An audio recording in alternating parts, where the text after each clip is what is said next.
আমরা আবার বানরে চলে যাই। একসঙ্গে পথ চলতে চলতে এক শেয়াল আর বানরের মধ্যে কথা কাটাকাটি হচ্ছিল।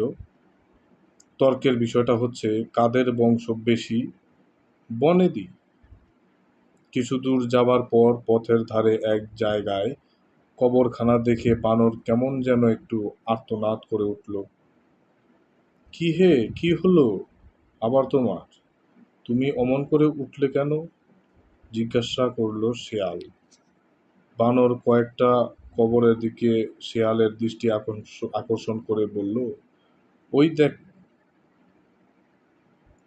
ওই দেখ, দেখস না আমার পূর্বপুরুষদের আর তাদের কৃতদাসদের কবর? দুঃখ লাগবে না আমার?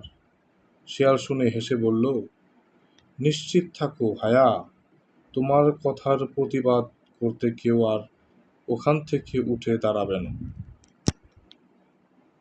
ধন্যবাদ।